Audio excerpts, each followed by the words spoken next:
Baba Yaga siffla son mortier, qui arriva ventre à terre, et elle sauta dedans.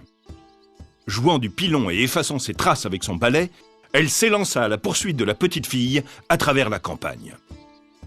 La petite fille colla son oreille contre la terre. Elle entendit que Baba Yaga approchait. Alors, elle jeta la serviette qui se transforma en une large rivière.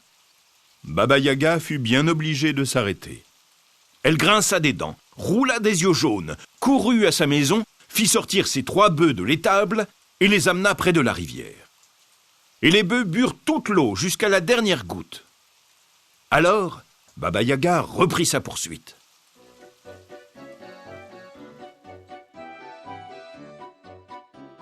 La petite fille était loin. Elle colla l'oreille contre la terre. Elle entendit le pilon sur la route. Elle jeta le peigne qui se changea en une forêt touffue. Baba Yaga essaya d'y entrer et de scier les arbres avec ses dents. Impossible. La petite fille écouta. Plus rien. Elle n'entendit que le vent qui soufflait entre les sapins verts et noirs de la forêt. Pourtant, elle continua de courir très vite parce qu'il commençait à faire nuit. Et elle pensait « Mon papa doit me croire perdu ».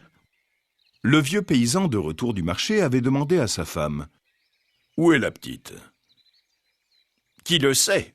avait répondu la marâtre. « Voilà des heures que je l'ai envoyée faire une commission chez sa tante. » Enfin, la petite fille, les joues toutes rouges d'avoir couru, arriva chez son père. Il lui demanda « D'où viens-tu, ma petite ?»« Ah !» dit-elle. « Petit père, ma mère m'a envoyé chez ma tante chercher une aiguille et du fil pour me coudre une chemise, mais ma tante, figure-toi que c'est Baba Yaga, la cruelle ogresse. » Et elle raconta toute son histoire. Le vieil homme était très en colère. Il roua de coups la marâtre et la chassa de sa maison en lui ordonnant de ne plus jamais revenir. Depuis ce temps, la petite fille et son père vivent en paix.